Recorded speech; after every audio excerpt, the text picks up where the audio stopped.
had the honor of going to East Cleveland and meeting with Judge William Dawson. I'm not a big social media person, as folks know, but being able to dive deep and go down the rabbit hole of Judge Dawson was eye-opening. One tool of transformation that you always have to use is your ability to control your emotions so that you don't put yourself in a bad position with the law.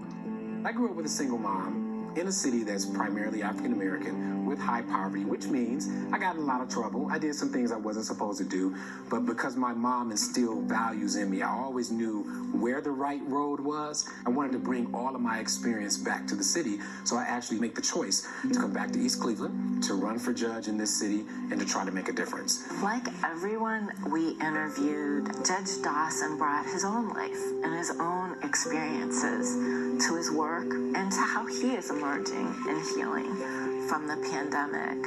I said, you know what, I'm going to be a different type of judge. I'm going to be compassionate. I'm going to be understanding. And I'm going to have a belief in second chances. I don't want you to come back for any trouble. I don't want you to come back to be put in jail. I want to figure out how I can start the new year off helping you with whatever it is you need.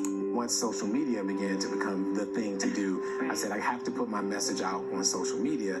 If no one listens, just so they'll hear it, like, okay, this judge is talking about compassion, or this judge is talking about don't run from the police, or these are the dangers of having bad relationships. Many times our behaviors can be adaptations to sort of self-medicate, to try to heal ourselves. And I think Judge Dawson understands that deeply. Namaste. It's Judge Dawson coming to you from the Yoga Lab. And today I'm going to talk to you about preserving your peace. Preserving your peace. This comes from his deep, deep study of yoga, his deep belief that in Namaste and that the God in me greets the God in you, the most basic element of human dignity. Yoga will help you no matter where you are. The ability to tap into your breath and calm down, it's invaluable. So this is my little personal area, and this is where I come to decompress and plan before I go out on the bench. And Warrior One, arms up. 3, 2, 1, arms down. I had a very unique opportunity after we started opening things back up, from the pandemic, to work with some of the seniors in our community. And it's so interesting that the first time I went there, I noticed how they were so excited about connecting again. Welcome to the Yoga Lab, your first time at the studio. I had the privilege of being in his yoga studio. They're coming together in a shared space to check in on one another, to be together, to have fun, to feel joy, and to heal. And then maybe it'll be way up here. This will be our trees. But not today. Not today. All right?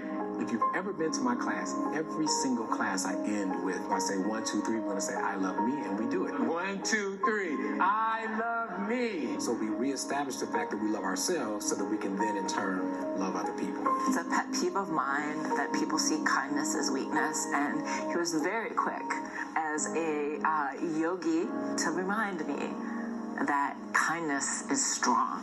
I'll give you love and compassion, and then I'll hit a handstand with one arm or something to let you know that there's strength behind that. There's strength. And then in the courtroom, it's the same thing. He's getting rid of the word probation. He's calling it a school of transformation. He understands that people have traveled a life, and he actually in his courtroom, while being very much about the justice and the consequences and the taking responsibility, also helps folks find a way back to themselves, to their dignity, and to ways of connecting that are much more healthy.